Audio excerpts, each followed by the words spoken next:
Jangan lupa like dan subscribe ya teman-teman. Di antaranya juga Pak Tong sering mengkritik tentang gereja karismatik. Bisa dijelaskan di poin mana gereja karismatik yang Ya, saya dasarnya adalah mau jujur kepada Tuhan yang asli. jujur kepada Tuhan yang asli. Semua orang pikir Tuhan dari agama mereka pasti Tuhan asli. Ya, jadi semua pikir agama mereka pasti benar. Tuhan mereka pasti asli. Saya curiga itu. Ada Tuhan buatan manusia juga. Banyak Tuhan yang memalsu Tuhan asli.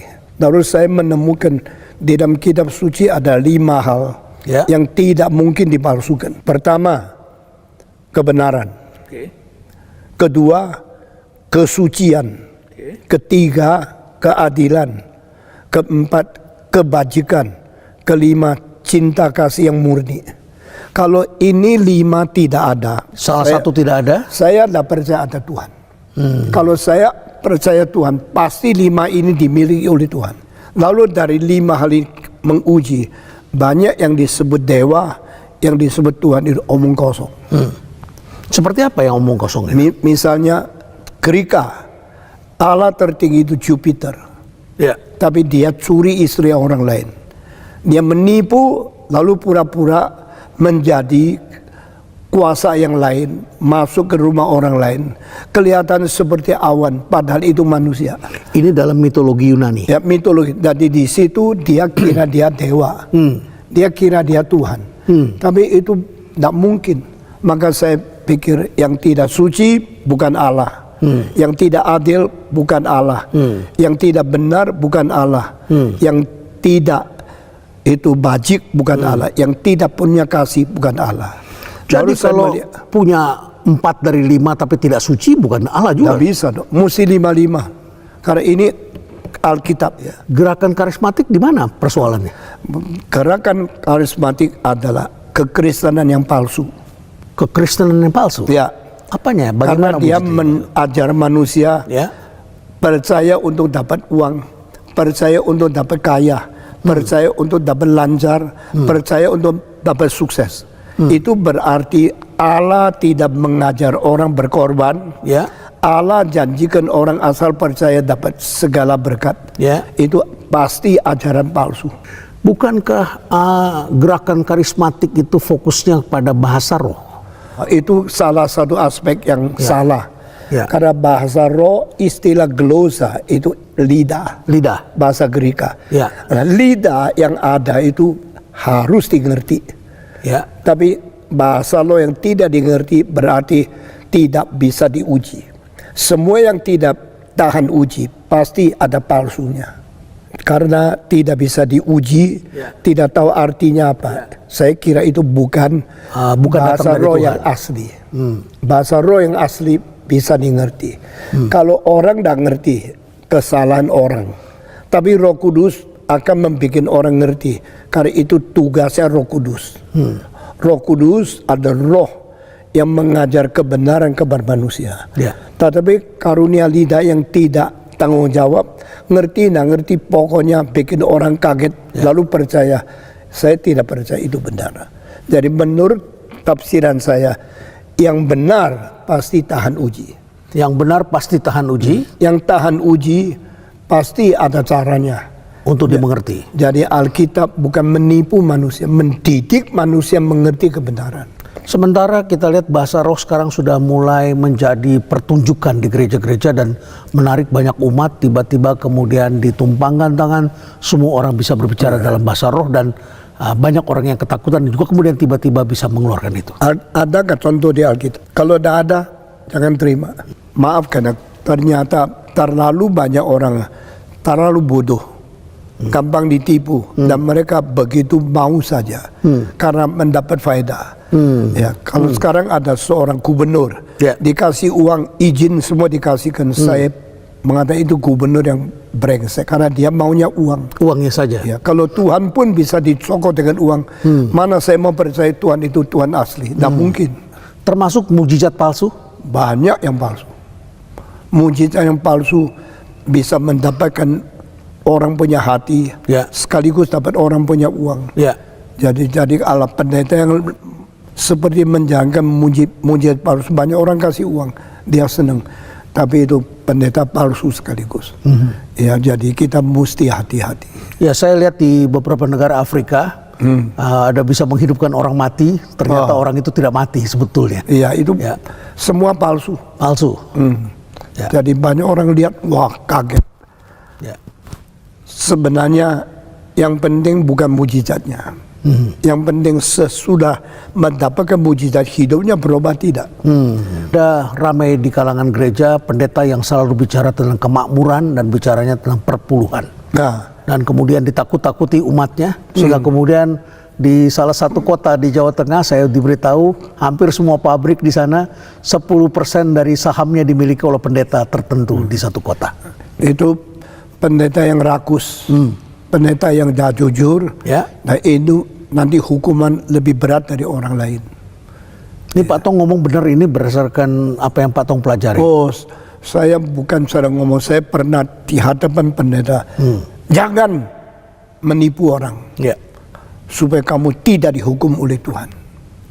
Ya, waktu itu banyak orang pakai nama Tuhan, nama kitab suci, mengkeduk uang. Akhirnya mereka menjadi kaya, tapi perubahan anggotanya tidak menjadi lebih suci, lebih jujur. Jadi itu palsu. Dan itu belakangan ini marak sekali karena banyak sekali pengusaha yang sekarang justru ingin jadi pendeta. Dan pendeta ingin menjadi pengusaha. Ya, dia pikir dia juga boleh ambil perpuluhan. Yang motivasi dari permulaan tidak benar. Dari permulaan sudah tidak benar. Ya. Dan ini sekarang marak sekali. Bagaimana kita membersihkannya, Pak Tong? Kita tidak sanggup membersihkan semua, tapi berani bicara. Sebetulnya dari mana awal mulanya sehingga perpuluhan ini menjadi diributkan oleh para pendeta-pendeta palsu ini? Karena perpuluhan itu banyak loh. Kalau you punya satu pabrik, modalnya atau untungnya 100 juta, 10 juta. Oh, sudah besar. Besar sekali kalau semua anggota ribuan, bagaimana? Nah, dan dia mulai pikir kalau itu punya saya bagaimana? Jadi orang yang hatinya mau uang lalu memakai kitab suci itu paling jahat. Waktu Yesus Kristus diberikan minyak narwastu itu mahal sekali. Waktu dituangkan minyak kepada Yesus, Yesus tahu tidak lama lagi dia akan dibunuh. Nah, ini ada pelantikan untuk dia menjadi seorang imam yang mati untuk semua orang. Waktu itu ada satu rasul dari Yesus mengatakan, kenapa buang uang begitu banyak? Uang itu jangan beli minyak narwastu, lebih baik dijual dapat uang untuk menolong orang miskin. Bagus tak? Bagus. Bagus ya? Bagus. Menolong orang miskin, siapa berani lawan? Tetapi dia ngomong kalimat itu, hatinya lain. Tujuannya tidak ke situ. Alkitab mengatakan sebab dia ada seorang maling. Selalu ambil uang dari kas, sehingga dia maunya itu kalau kembalikan ke kasnya dia bisa ambil sendiri. Jadi ucapannya adalah untuk rakyat kecil, untuk orang miskin, tetapi sebetulnya untuk kantongnya. Menumpang rakyat kecil seperti berbuat baik, tapi untuk faedahnya sendiri. Maka Alkitab seorang rasul mengatakan dia adalah seorang maling. Dan dia membicarakan hal demi nama orang banyak. Untuk membuktikan dia baik, padahal dia paling jahat. Lantas kalau begitu di aliran Calvin yang Pak Pendeta Tong ajarkan, yang reform ini, bagaimana peran perpuluhan? Kita tetap atau bagaimana? Ajarkan harus memberi perpuluhan. Tapi perpuluhan tidak pernah diambil oleh pendeta. Tidak pernah diambil oleh Pak Pendeta? Tidak ada pendeta boleh ambil. Jadi perpuluhan disimpan untuk perlunya barang besar. Yang biasa tidak boleh. Kita berani bangun gereja besar, kita berani pakai uang banyak karena uang tidak sembarangan dipakai. Sampai perlu baru dipakai. Jadi dengan kata lain, Pak Pendeta, pendeta-pendeta ini hidupnya dari mana? Dari uang operasional gereja itu? Operasional gereja termasuk dari kolektor, begitu ya? Kolektor termasuk harus membiayai pendeta punya uang, pendeta punya hidup. Dan yang menentukan siapa besarnya?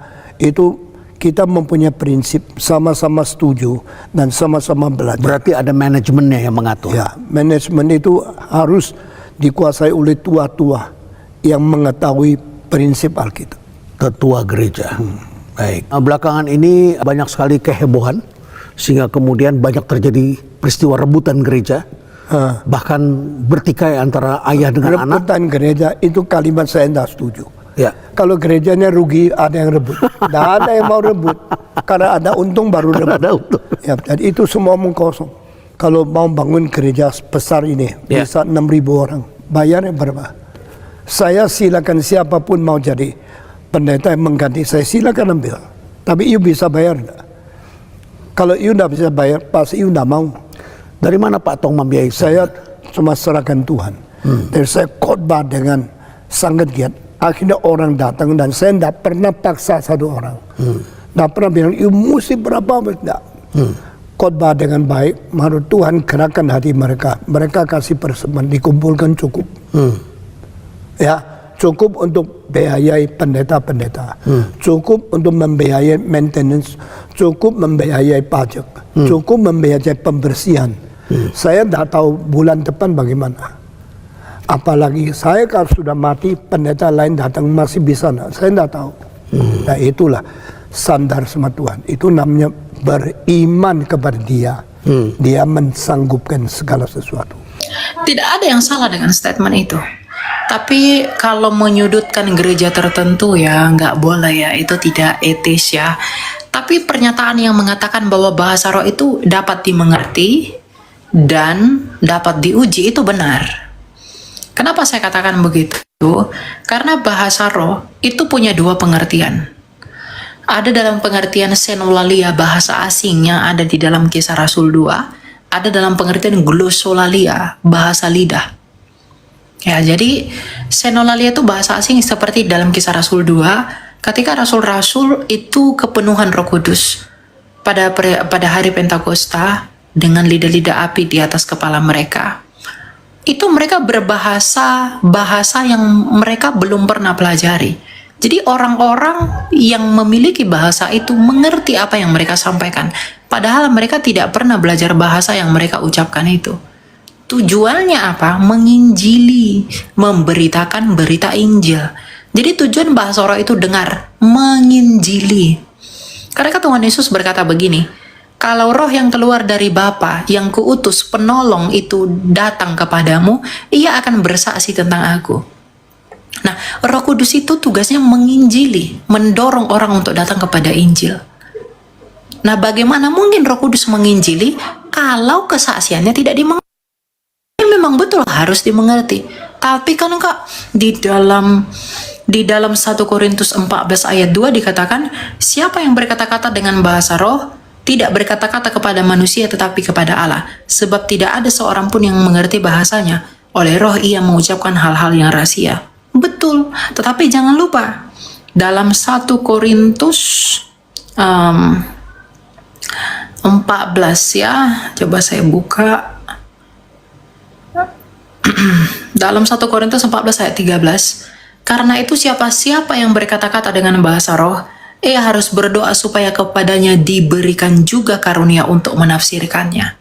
Lalu yang paling penting itu di dalam 1 Korintus 14 ayat 19, tetapi dalam pertemuan jemaat, aku lebih suka mengucapkan 5 kata yang dapat dimengerti untuk mengajar orang yang lain juga, daripada beribu-ribu dengan bahasa roh. Jadi, kamu boleh nggak berbahasa roh? Boleh. Tapi bahasa roh itu harus teratur dan harus ada yang menafsirkannya. Agar apa? Agar jemaat dibangun oleh kesaksian roh itu. Kalau kamu dalam pertemuan jemaat berbahasa roh lalu tidak ada yang mengerti, untuk apa bahasa rohmu itu? Bukankah bahasa roh itu karunia roh untuk menginjili? Makanya karunia Roh Kudus itu mengajar, bernubuat, berbahasa roh itu untuk tujuan penginjilan. Orang mengajar tujuan menginjil, orang bernubuat tujuan menginjil, orang berbahasa roh untuk menginjil. Kalau kamu berbahasa roh, lalu tidak ada yang menafsirkan bahasa rohmu itu, siapa yang akan terinjili dari bahasamu itu? Ya? Jadi kalau ada yang mengatakan, mari berbahasa roh rame-rame, mari bersama-sama berbahasa roh, itu salah itu. Lalu ada orang bahasa roh kejang-kejang, lalu melompat sana, ribut. Roh Kudus itu memberi penguasaan diri. Bukankah buah roh adalah penguasaan diri? Nah, kalau gua roh penguasaan diri, lalu kamu mengaku dihinggapi Roh Kudus, tapi kamu lompat sana, lompat sini, tidak bisa menguasai diri. Roh apakah itu? Roh dari mana itu? Ya. Jadi, nggak ada orang dipenuhi roh itu mengalami hal-hal yang seperti itu. Tenang, Roh Kudus itu tuh menginsafkan kita, menyadarkan, memurnikan pikiran. Coba lihat nabi-nabi itu, ketika diilhami roh Allah, ada nggak yang begitu?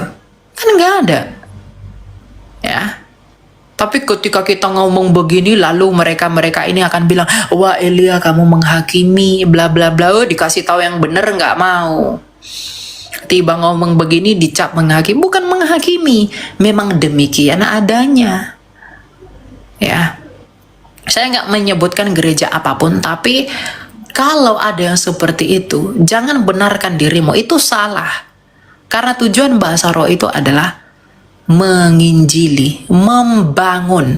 Kalau bahasa rohmu tidak dimengerti orang lain, apa yang dibangun? Kalau kamu pun tidak mengerti bahasa rohmu itu apa, apakah kamu dibangun oleh bahasa rohmu itu? Makanya dalam 1 Korintus 14 ayat 13 Rasul Paulus berkata, siapa yang berkata-kata dengan bahasa roh, ia harus berdoa supaya kepadanya diberikan juga karunia untuk menafsirkannya. Kata Yunani menafsirkannya di sana adalah hermenia, hermenetikos, hermenetika. Nah, hermenetika itu ilmu penafsiran. Jadi harus ada yang menafsirkannya. Agar jemaat dibangun, agar kamu dibangun. Enggak asal ceplos-ceplos begitu aja, tidak ada arti. Itu esensi bahasa roh. Jadi ngerti dulu tujuannya apa. Jangan asal spiritnya ada, semangatnya ada, tapi melenceng ke sana kemari, ya nggak boleh. Ya, jadi begitu ya. Saya tidak membenarkan Stephen Tong dalam mungkin dalam tanda kutip rasa skeptisnya dia kepada gereja lain, tapi saya setuju dengan pendapatnya bahwa bahasa roh itu memang harus dimengerti dan bisa dikontrol. Ya, saya bisa diuji. Ya, saya sepakat dengan itu. Gitu.